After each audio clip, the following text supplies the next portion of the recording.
नमस्कार. आजच्या या आपल्या प्रवासात तुमचं स्वागत आहे. आज आपण एका अशा गोष्टीवर बोलणार आहोत जी आपल्या सगळ्यांनाच हवीहवीशी वाटते आणि ती म्हणजे आंतरिक शांती. विचार करा, आजच्या जगात आपलं मन कसं सतत हेलकावे खात असतं, नाही का? कामाच्या ठिकाणी होणारी स्पर्धा, सोशल मीडियावर लाईक्स मिळवण्याची धडपड, या सगळ्या गदारोळात मन स्थिर ठेवणं म्हणजे एक मोठी कसरत झालीये. असं वाटतं की आपलं सुखदुःख, आपला आनंद सगळं काही बाहेरच्या जगाच्या मतांवर अवलंबून आहे. पण जर मी तुम्हाला सांगितलं की या सगळ्या वाऱ्यावादळांपासून स्वतःला वाचवण्याची एक 2500 वर्ष जुनी पण आजही तितकीच प्रभावी पद्धत आहे, तर आज आपण नेमकं हेच पाहणार आहोत. ही केवळ एक शिकवण नाही, तर मनाला स्थिर ठेवण्याचं एक शक्तिशाली तंत्र आहे. चला, आपल्या या प्रवासाची सुरुवात करण्याआधी एक छोटासा थांबा घेऊया आणि स्वतःच्या आत डोकावून पाहूया. जरा आठवून बघा, शेवटच्या वेळी जेव्हा कोणीतरी तुमची खूप प्रशंसा केली होती तेव्हा कसं वाटलं होतं? छाती अभिमानाने फुलून आली होती, नाही का? एक वेगळाच उत्साह संचारला होता. आणि आता आठवा, जेव्हा कोणी तुमच्यावर टीका केली होती किंवा तुमच्याबद्दल काहीतरी वाईट बोललं होतं तेव्हा काय झालं होतं? पोटात खड्डा पडल्यासारखा वाटलं होता का? खांदे जड झाले होते? बघा, ह्याच त्या प्रतिक्रिया आहेत. या दाखवतात की आपण नकळतपणे आपल्या मनाचा रिमोट कंट्रोल इतरांच्या हातात दिलेला आहे. आज आपण तोच रिमोट कंट्रोल परत मिळवण्याचा प्रयत्न करणार आहोत. तर आपला आजचा प्रवास कसा असेल? आपण सुरुवात करूया आजच्या जगातल्या मतांच्या वाऱ्यांपासून. मग आपण थेट 2500 वर्ष मागे जाऊ, जेतवनात घडलेली एक सुंदर कथा ऐकण्यासाठी. त्या कथेचं सार आहे एका गाथेत. अचल पर्वताची गाथा. आपण तिचा अर्थ उलगडू. मग आपण त्या 8 वाऱ्यांबद्दल बोलू, जे आपल्याला सतत हलवत असतात. आणि सगळ्यात महत्त्वाचं, हे सगळं ज्ञान आजच्या जीवनात कसं वापरायचं, यासाठी एक मार्गदर्शक आणि एक छोटीशी प्रॅक्टिस आपण पाहणार आहोत. चला तर मग सुरू करूया. आपण अशा जगात जगतोय जिथे आपलं लक्ष, आपलं अटेन्शन हीच एक प्रकारची करन्सी झाली आहे. आपलं लक्ष वेधून घेण्यासाठी आणि टिकवून ठेवण्यासाठी सगळीकडे स्पर्धा लागली आहे. कामाच्या ठिकाणी मिळणारी पावती असो किंवा सोशल मीडियावर मिळणारे हार्ट्स, आपण सतत इतरांकडून मिळणाऱ्या मान्यतेवर अवलंबून राहतो. आणि या सततच्या ओढाताणीमुळे काय होतं माहितीये? आपलं आत्ममूल्य, आपली स्वतःबद्दलची भावना ही पूर्णपणे बाहेरील गोष्टींवर अवलंबून राहते. आपली ओळख खूप नाजूक होऊन जाते. कोणी स्तुती केली की ती फुगते आणि कोणी निंदा केली की ती लगेच फुटते. या चक्रात आपण स्वतःलाच विसरून जातो. आपलं मन एका पतंगासारखं होऊन जातं, ज्याची दोरी इतरांच्या हातात आहे. ते जिकडे ओढतील तिकडे आपण उडत जातो. पण आज आपण ती दोरी कापून स्वतःच्या आत ती स्थिरता, ती शक्ती कशी मिळवायची हेच ते शिकणार आहोत. चला तर मग या आधुनिक कोलाहलातून थोडा वेळ बाहेर पडूया आणि वेळेत मागे जाऊया. डोळे मिटून कल्पना करा, आपण श्रावस्तीच्या प्रसिद्ध जेतवन विहारात आहोत. दुपारची शांत वेळ आहे. सूर्यकिरणं मोठमोठ्या वृक्षांच्या पानांमधून हळुवारपणे जमिनीवर उतरत आहेत. हवेत फुलांचा आणि उदबत्तीचा एक मंद, पवित्र सुगंध पसरला आहे. सगळीकडे खोल शांतता आहे आणि याच शांततेत आपल्याला मानवी स्वभावाचा आणि अविचल धैर्याचा एक खूप मोठा धडा मिळणार आहे. या कथेचे नायक आहेत आदरणीय लकुंटक बद्दीय. लकुंटक म्हणजे बुटके. ते उंचीने थोडे कमी होते, त्यामुळे त्यांना हे नाव मिळालं होतं. पण निसर्गाची किमया बघा. ज्या शरीरावरून लोक त्यांची चेष्टा करायचे, त्याच शरीरातून असा आवाज निघायचा की ऐकणारा मंत्रमुग्ध होऊन जायचा.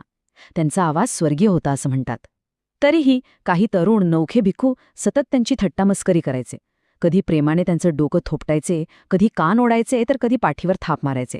हा द्वेष नव्हता, हा एक निरागस खोडकरपणा होता. पण तरीही सतत होणारी चेष्टा कोणालाही अस्वस्थ करू शकते, नाही का?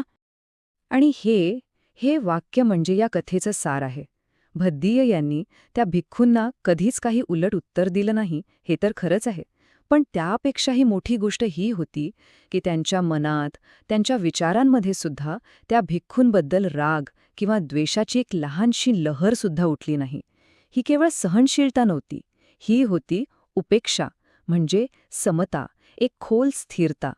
त्यांच्यासाठी ती चेष्टा म्हणजे वाऱ्याचा झुळुकीसारखी होती, जी येते, स्पर्श करते आणि निघून जाते. ती त्यांच्या आतल्या शांत मनाच्या सरोवरात कोणताही तरंग निर्माण करू शकत नव्हती. तथागत बुद्ध जे तिथेच उपस्थित होते, ते केवळ बाह्य घटना पाहत नव्हते.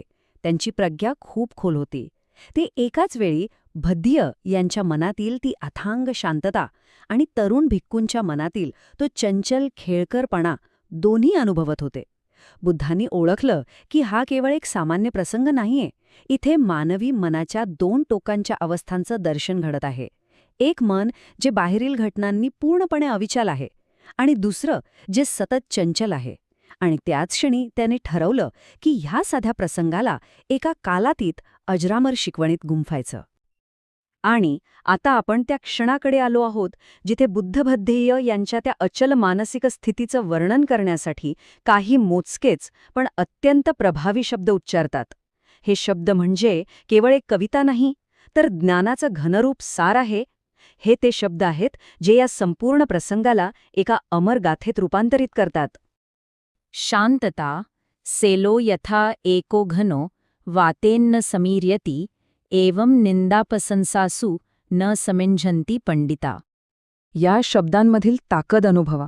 किती सुंदर उपमा आहे ही. पर्वत वाऱ्याशी कधी भांडत नाही, तो त्याला थांबवण्याचा प्रयत्न करत नाही. तो फक्त असतो, तो आपल्या जागी स्थिर असतो. वारा येतो, त्याला स्पर्श करतो आणि निघून जातो. पर्वतावर त्याचा काहीही परिणाम होत नाही. बुद्ध म्हणतात की ज्ञानी व्यक्तीचं मन अगदी असं असतं, निंदा आणि स्तुतीच्या वाऱ्यांमध्ये पूर्णपणे अचल, अविचल. या गाथेला अजून खोलवर समजून घेण्यासाठी आपण सेलो या शब्दाकडे पाहूया. पाली भाषेत सेलो म्हणजे फक्त दगड नाही.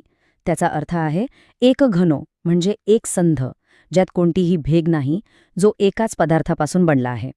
जसा एखादा ग्रॅनाइटचा महाकाय पर्वत.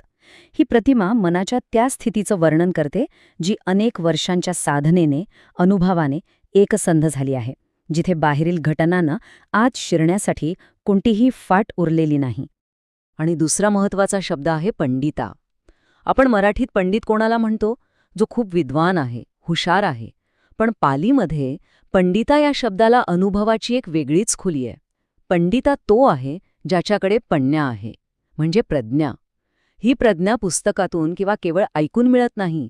ही प्रज्ञा जगाच्या आणि स्वतःच्या मनाच्या स्वभावाला थेट अनुभवून येते. ज्याला हे कळतं की सगळ्या गोष्टी बदलणाऱ्या आहेत, अनित्य आहेत, तोच खरा पंडिता आहे. ही जी गाथा आहे ती एका मोठ्या तत्वज्ञानाचा भाग आहे.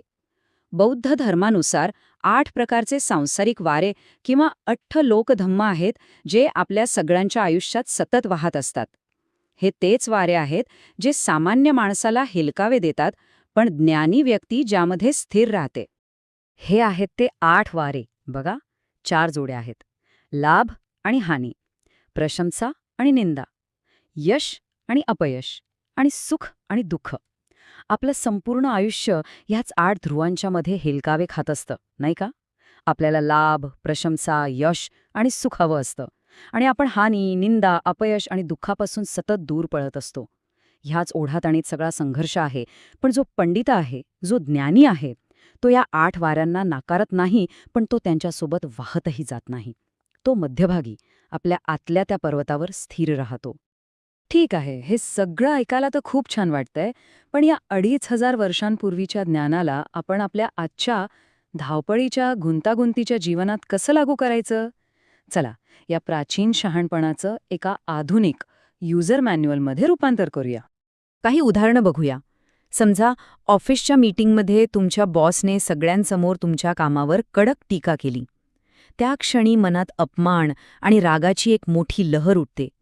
अशावेळी पर्वतासारखं स्थिर राहण्याचा अर्थ भावनांना दाबून टाकणं नाही, तर त्या भावनेला ओळखणं, तिला पाहणं, पण तिच्या आहारी न जाणं. हे समजून घेणं की हे फक्त शब्द आहेत, ते माझं संपूर्ण अस्तित्व ठरवत नाहीत. किंवा समजा तुम्ही सोशल मीडियावर एक फोटो टाकला आणि त्याला अपेक्षेप्रमाणे लाईक्स आले नाहीत, तेव्हा जी निराशा वाटते ती सुद्धा एक वाऱ्याची झुळूकच आहे. ती तुमच्या खऱ्या मूल्याला कमी करत नाही. आणि नात्यांमध्ये जेव्हा कोणी जवळचा माणूस रागाने काहीतरी बोलतं, तेव्हा लगेच प्रतिक्रिया देण्याऐवजी एक श्वास घेऊन शांतपणे प्रतिसाद देणं, हेच पर्वतासारखं स्थिर राहणं आहे.